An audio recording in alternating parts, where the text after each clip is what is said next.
Speciality dental hospital Buchireddypalem metro నగరాలకు దీటుగా అందరికీ నాణ్యమైన వైద్యం దిశగా డాక్టర్ గౌస్ మొహిద్దీన్ ఎండీఎస్ గారు 25 సంవత్సరాల విశేష అనుభవంతో హై క్వాలిటీ ఎక్విప్మెంట్ కలిగి మంచి విశాలమైన వాతావరణం, అనుభవజ్ఞులైన నర్సులు, డే కేర్ చికిత్సలతో పాటు ప్రభుత్వ ఉద్యోగులకు, ఆర్టీసీ కార్మికులకు, జర్నలిస్టులకు ఈహెచ్ఎస్ కింద క్యాష్ లెస్ దంత చికిత్సలు, ఎలక్ట్రిసిటీ డిపార్ట్మెంట్ వారికి రీఎంబర్స్మెంట్ కలదు. ఎక్స్పీరియన్స్ మరియు సీనియర్ ఎండీఎస్ డాక్టర్స్ తో మన బుచ్చిరెడ్డిపాలెంలో ఏకైక super speciality dental hospital KM hospitals, Bombay road, Buchireddypalem. పంచండి. సంవత్సరం అయింది. కూటమి ప్రభుత్వం వాళ్ళు ఎన్నో అబద్ధాలు చెప్పినారు. మా ప్రభుత్వం ఉండగా గతంలో మీ యొక్క సంవత్సర కాలంలో మేము ఏ ఒక్క వాగ్దానం ఏది చెప్పినామో మేము చెప్పింది నవరత్నాలను 9 చెప్పి 36 సంక్షేమ పథకాలు ప్రజలకు అందించిన ఘనత వైఎస్ఆర్ కాంగ్రెస్ పార్టీది, జగన్మోహన్ రెడ్డి గారిది. మరి ఈరోజు మీరు చెప్పిన ఏ సంక్షేమం కూడా పంచకుండా మరి బెదిరింపు చేస్తూ కేసులు పెడతాం, నాలుకలకు వస్తాం అని బెదిరిస్తూ ఉన్నారు. ప్రజలంతా చూస్తూ ఉన్నారు. ఈ యొక్క కార్యక్రమాన్ని ఏం చేసేది మా కోసం కాదు. దయచేసి ఆలోచించండి. పాలకులు ఆలోచించాలి. ఇవన్నీ ప్రజల కోసమే. ఎన్ని ప్రెస్ మీట్లు పెట్టినా, ఎన్ని ధర్నాలు చేసినా, ఎన్ని రాస్తారోకోలు చేసినా కానీ ప్రజల కోసమే. ప్రజల అభివృద్ధి ఈ యొక్క మా యొక్క వైఎస్ఆర్ కాంగ్రెస్ పార్టీ అభివృద్ధి. ప్రజలకు మీరు చెప్పినటువంటి సంక్షేమం పంచమే అడుగుతున్నాం కానీ మీరు చెప్పండి మేమేం అడగడం లేదు. మీరు చెప్పిందన్న ఇవ్వండి అని చెప్పి అడుగుతున్నాం కానీ ఇంకా మిమ్మల్ని కానీ ఏదే ఉద్దేశంతో మేము మాట్లాడటం లేదు. మీరు ఒకసారి పునర్పరిశీలించుకోవాలి. గౌరవ పార్లమెంటు సభ్యులు వేమిరెడ్డి ప్రభాకర్ రెడ్డి గారు మా పార్టీలో రాకముందు కూడా ఆయన ట్రస్ట్ పెట్టి, ట్రస్ట్ ద్వారా సిఎస్ఆర్ ఫండ్స్ ద్వారా అనేక సంక్షేమ కార్యక్రమాలు అయితేనేమి, అభివృద్ధి కార్యక్రమాలు, అక్కడక్కడ వాటర్ ట్యాంక్లు ఇస్తూ ఉన్నాడు. మరి మా పార్టీలోకి వచ్చిన తర్వాత కూడా ఎన్నో సంక్షేమ కార్యక్రమాలు, ఆయన చేసినటువంటి కార్యక్రమాలు మేమేం తప్పట్టం లేదు. మరి ఇప్పుడు చేస్తూ ఉన్నారు, దాన్ని మేము తప్పట్టం. ఇక్కడ ఉన్నటువంటి గౌరవ శాసనసభ్యులు గారు శ్రీమతి వేమిరెడ్డి ప్రశాంత్ రెడ్డి గారు ఇటీవల కాలంలో కూడా క్యాన్సర్కి సంబంధించిన బస్సు ఏదో చేశారు. రేపేదో మళ్ళా నేత్రానికి సంబంధించి చేస్తాం. దాన్ని ప్రజలు ఆశిస్తారు, ఎవరేం కాదనరు.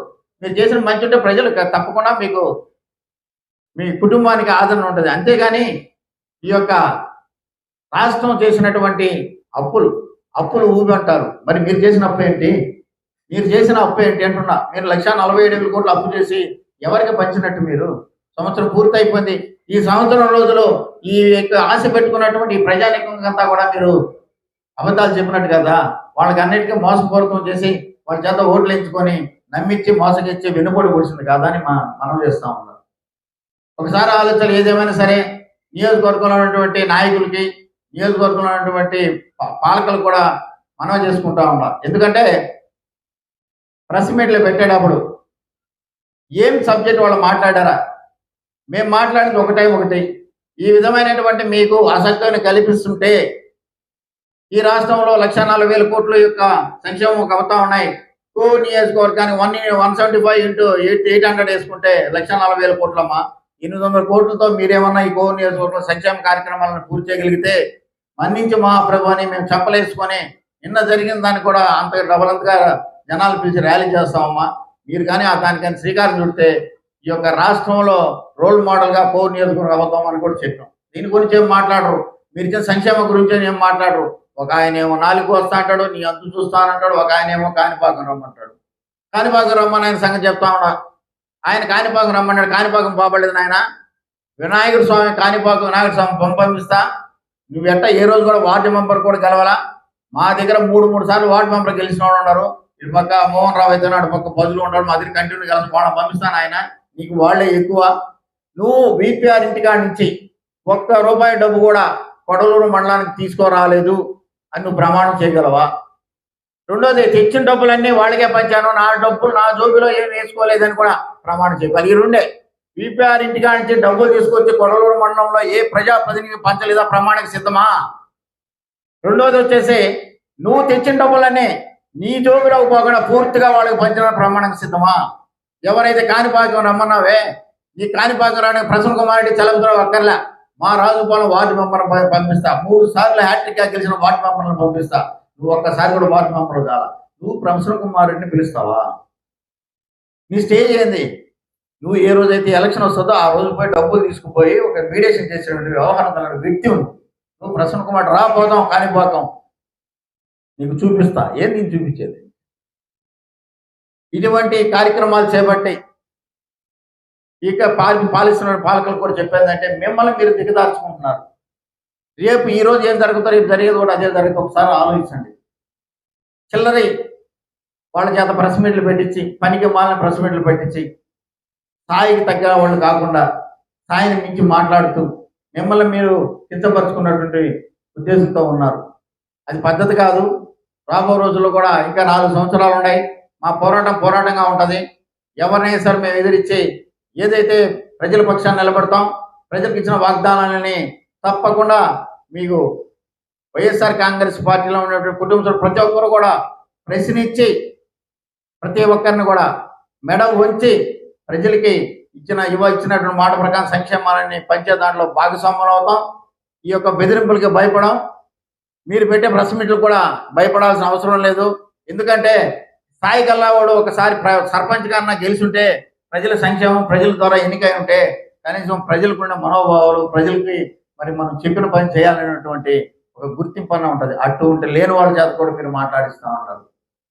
ఆలోచించుకోవాలి ఒకసారి. ఎందుకు ఈ ప్రెస్ మీట్ పెట్టారా? ప్రెస్ మీట్ ద్వారా వెంటనే మళ్ళీ ప్రెస్ మీట్ పెట్టమని 1 లక్ష రూపాయలు ఇచ్చి పంపించేది కాదు.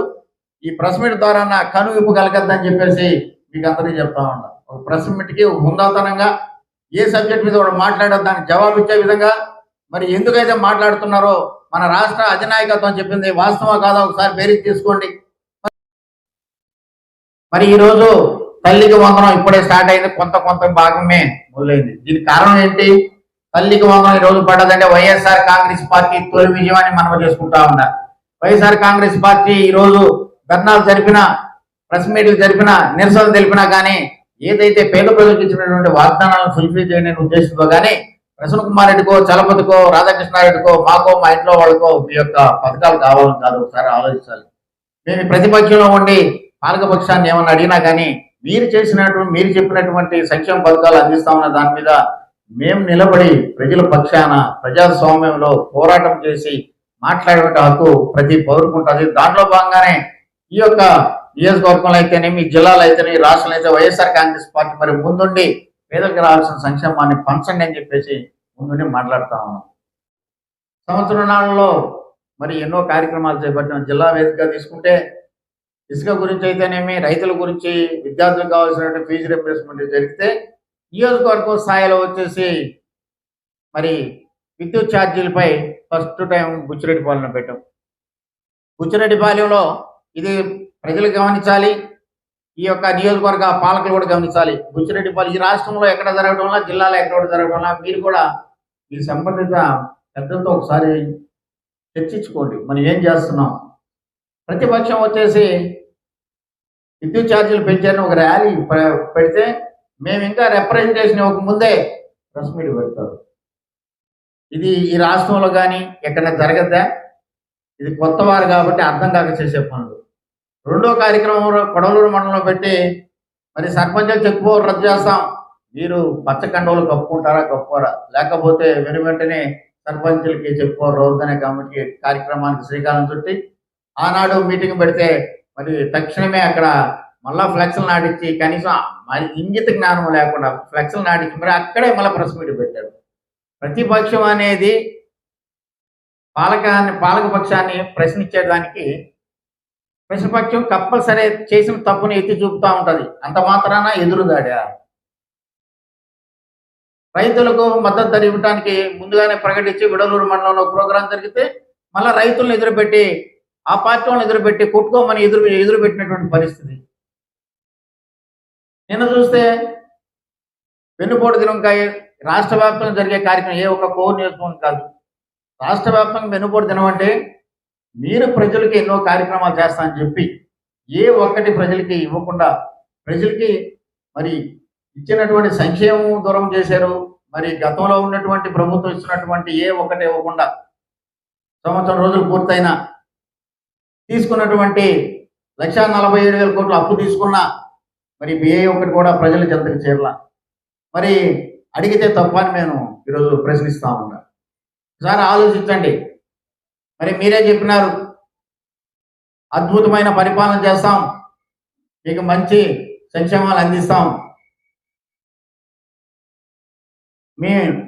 మా యొక్క కూటమిని ఆదరించండి, తద్వారా మీకు మంచి ఫలితాలు ఇస్తామని చెప్పినారు. ఒక్క సంవత్సరం రోజులు ఏ ఒక్క సంక్షేమం ఇచ్చారా? చెప్పింది మీరే కదా.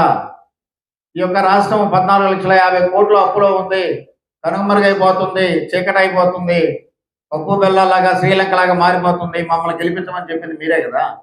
మరి 40 సంవత్సరాల ఇండస్ట్రీ ఉన్నటువంటి మీకు ఇంత అప్పుడున్నప్పుడు ఇన్ని సంక్షేమాలు ఇవ్వగలమా అని మీకు తెలియదా? మరి పేదల్ని అబద్ధపు ప్రచారాలు చేసి మరి వాళ్ళ చేత ఓట్లు వేయించుకొని మరి వాళ్ళని నడి రోడ్లో వదిలేద్దామనుకొని విష్ణుపాదాలు మీరు చెప్పినట్టు దానికి మేము అడిగితే కోపాలు, తోక కత్తిరిస్తా, నాలుగు కట్ చేస్తా, కేసులు పెడతాం. అది ప్రజలందరూ చూస్తూ ఉన్నారు. ఈ యొక్క సంక్షేమాలు మా కొరకు కాదు, మీరు ప్రజల కోసం చెప్పినట్టు సంక్షేమాలని మీరు ఫుల్ఫిల్ చేయండి. ఈ సంక్షేమం ప్రజలకు ఇవ్వండి. తెచ్చినటువంటి అప్పుని పక్కదారి పోతా ఉంది. సంక్షేమం కోసం ఎదురు చూస్తూ ఉన్నారు. తల్లికి వందనం అన్నారు, ఉచిత బస్సు అన్నారు, మరి ఉచిత సిలిండర్లు అని 3 సిలిండర్లు అన్నారు, మరి 18 వయసు నిండిన పిల్లలు ప్రతి ఒక్కరు కూడా 1,500 అన్నారు, నిరుద్యోగ వృత్తి 3,000 అన్నారు, వ్యవసాయానికి పెట్టుబడి సాయము 20,000 అన్నారు. మరి మీరు మీ ఎవరైనా సరే ఉన్నటువంటి వాలంటీర్లు ఉంటే ప్రతి ఒక్కరు కూడా మేము కంటిన్యూ చేస్తాం, వాళ్ళకి 10,000 అన్నారు. మరి ఇంకెన్నో దరిదాపు ఎన్నెన్నో మీరు చెప్పినారు. మరి చెప్పింది ఏదైనా ఉంటే, తమ్ముళ్ళు నేను సంపద సృష్టిస్తా, సంపద ద్వారా మీకు అందరికీ పంచి పెడతా, విద్యనైతేనే మీ వైద్యాన్ని కూడా 2 కళ్ళుగా చూస్తా అని చెప్పింది మీరు. ఏం చేస్తున్నారు? ఇప్పుడు వరకు ఏమన్నా చేశారా? ఒకసారి ఆలోచించండి. మీరు ఏం చేస్తున్నారో మీరు ఒకసారి ఆలోచించండి. కనీసం మొన్న మీరు ప్రెస్ మీట్ పెట్టి మాట్లాడించారు. ఒక్కరైనా సర్పంచ్గా గెలిచి ఉన్నారా? మీరు 10 మంది చేత మాట్లాడించారు.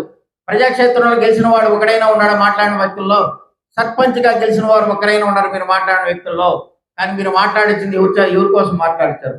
42 సంవత్సరాలుగా ఈ నియోజకవర్గంలో కాపాడుకొని నియోజకవర్గంలో ఉన్నటువంటి నన్నపరెడ్డి కుటుంబం 9 సార్లు ఇక్కడ గెలిచారు. వాళ్ళ తండ్రి గారు 3 సార్లు గెలిచారు, మంత్రిగా పనిచేశారు. ప్రసన్న కుమార్ రెడ్డి గారు 6 సార్లు గెలిచారు, మంత్రిగా పనిచేశారు. మీరు మాట్లాడినటువంటి మాటలు ఆ 40 సంవత్సరాల నుండి ఇక్కడ ఉన్నటువంటి ప్రసన్న కుమార్ రెడ్డి గారి కుటుంబ సభ్యులైతేనేమి, వాళ్ళకి సంబంధించిన స్నేహితులైతేనేమి, వైఎస్ఆర్ కాంగ్రెస్ పార్టీ వాళ్ళు కూడా ఎంత బాధపడ్డారో ఒకసారి ఆలోచించండి. రేపు ఇది మీకు జరగదు అనుకుంటున్నారా? ఈ చెట్టు మీద ఉండే పక్షులే కదా పక్కుండేది, రేపు ఆ పక్షులు చెట్టు మీద రాదని ఆలోచిస్తున్నారా? ఒకసారి ఆలోచించుకోండి. మీరు చేసేటువంటి ఎక్కడో ఒక ఆయన చెప్తున్నాడు, కోవూరు నుంచి ఒక ఆయన చూడు, ఆయన ఇంత రెడ్డి అండి, ఇంత రెడ్డి అంటే ఆయన పేరు, ఆయన నాలుకలు కోసేస్తాడంట. అంటే ఈయన కోసిన నాలుకలు పెద్ద బజార్లో మార్కెట్లో అమ్ముతా ఉన్నారు. ఇంకో ఆయన మా మండలం చూడు, ఇంత రెడ్డి అండి ఆయన, ప్రసన్న చూస్తా అంట, ఇంకేం కనపడుతుంది ఆయనదా, ఈ నీ సైజ్ అయిపోయా. 3 ఆయన ఇంకో ఆయన వచ్చాడు, మళ్ళా కొత్తగా తాళాలు పట్టించారు గొడవలూరులో. ఆయనే ప్రసన్న కుమార్ ఇంటికి అంతకుముందు ఆ యొక్క కుటుంబంలో ఉండేసి కథా స్క్రీన్ పై దర్శకత్వం మాటల పాటలు ఆయనే ద్వారపాలు కూడా ఇంటికి. ఉదయాన్నే 6 గంటల తలుపు ఆయన తీసేవాడు, రాత్రి 9 గంటలకు కూడా తాళం ఆయన వేసుకొచ్చేవాడు. ఆయన ఇప్పుడు ఈ మండల కన్వీనర్, ఆయన కూడా మాట్లాడుతూ ఉన్నాడు. ఈరోజు ఎలక్షన్ టైంలో ఎవరినో తీసుకొచ్చుకుంటాం. ఎలక్షన్ టైంలో జూన్ నుంచి కూడా కొన్ని మనకు ఏదైనా గుర్తు ఏనుగు వస్తే ఏనుగుని తిప్పుకుంటాం, ఒంటిని తిప్పుకుంటాం, ప్రచార నిమిత్తం చేసుకుంటా ఉంటాం. అటువంటి ఒక జోకర్ గాడిని ఒకడిని హైదరాబాద్ తీసుకొచ్చేసి వాడి చేత కూడా మాట్లాడిస్తున్నారు, పేమెంట్ ఇచ్చేసి పెయిడ్ ఆర్టిస్ట్ చేత. అవసరమా ఇదంతా? గతంలో మేము ఇచ్చిన మేనిఫెస్టోలో 9 మేము ఇస్తే వాగ్దానాలు చేసి 36 పంచినటువంటి ఘనత వైఎస్ జగన్మోహన్ రెడ్డి గారిది, వైఎస్ఆర్ కాంగ్రెస్ పార్టీది. మరి మీరు చేసిన కార్యక్రమాన్ని మీరే చూసుకోండి. మీ యొక్క మేనిఫెస్టో తెప్పించుకొని ముందు పెట్టుకోండి. అరే మనం ఏమి ఇచ్చాం?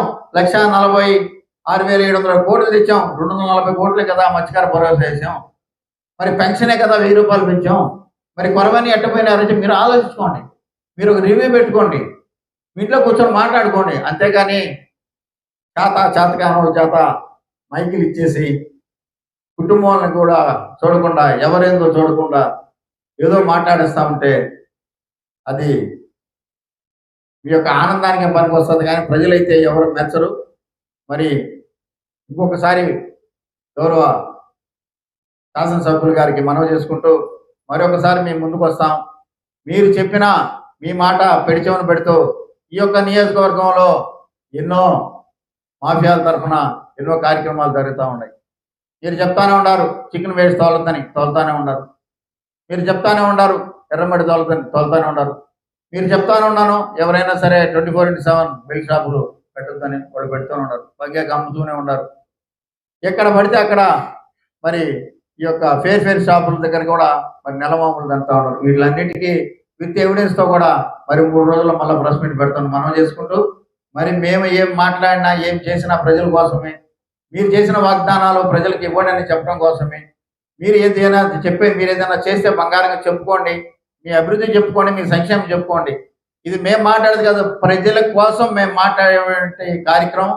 పాత్రికేయుల ద్వారా ఇదంతా కూడా ప్రజల ముందుకి, మీ ముందుకి అందరి ద్వారా వస్తుందని, మరి ఇకనైనా సరే మీరు రావాల్సినటువంటి ప్రజలకి రావాల్సినటువంటి సంక్షేమం పంచే కార్యక్రమంలో మీరు ముందుండి, మీరు ఈ యొక్క నియోజకవర్గంలోనే కాదు రాష్ట్రంలో ముఖ్యమంత్రి గారితో అయితేనేమి, ఉప ముఖ్యమంత్రి గారితో చెప్పి ఈ విధంగా ప్రజలు మమ్మల్ని అక్కడ ప్రెస్ మీట్ల ద్వారా మాకు ప్రకటన ద్వారా తెలియజేస్తా ఉన్నారు. మరి మనం ఇచ్చినటువంటి వాగ్దానాలని, మనం చేసిన వాగ్దానం ఒకసారి తెలుసుకోండి. మరి అదే కాదు, మరి యొక్క రాష్ట్రానికి రావాల్సినటువంటి 15వ ఆర్థిక సంఘ నిధులు 6 నెలల క్రితమే 1126 కోట్లు ఈ యొక్క రాష్ట్ర ప్రభుత్వ ఖజానాకి జమ అయింది. మరి ప్రెసిడెంట్లకి సమయం దగ్గర అవుతా ఉంది. మరి పారిశుద్ధ్యం లోపిస్తుంది, మరి లైట్లు వేసే పరిస్థితి లేకుండా ఉంది. మరి అక్కడ ఉన్నటువంటి ఇచ్చేటువంటి గ్రీన్ అంబాసిడర్లకి అయితేనేమి శాలరీ ఇచ్చే పరిస్థితులు కూడా ఈరోజు లేదు.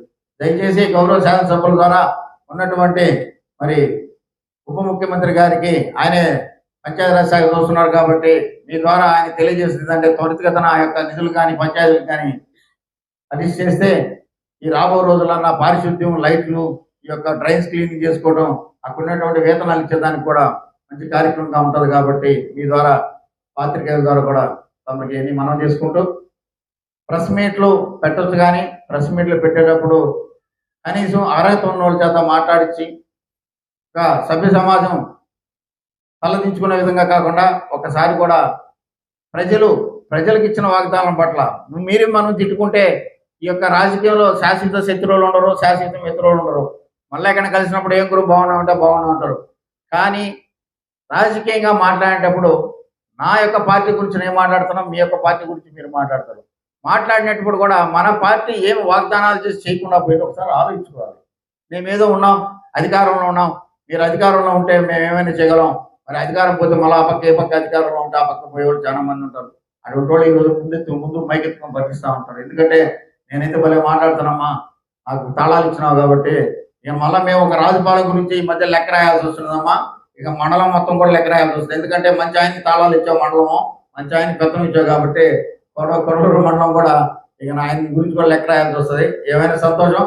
ఈ యొక్క పాత్రికేయ సమావేశానికి వేదిక పైన వచ్చేసినటువంటి ప్రతి ఒక్కరు కూడా స్థానిక సంస్థల ప్రజాప్రతినిధులకు మరియు సీనియర్ పార్టీ నాయకులకు, మరి సర్పంచులకు, ఎంపీటీసీలకు, మాజీ ఎంపీటీసీలకు, ప్రతి ఒక్కరికి ఇక్కడికి వచ్చినటువంటి పాత్రికేయులకు అందరూ కూడా ప్రత్యేక ధన్యవాదాలు తెలుపుకుంటూ సెలవు తీసుకుంటాం.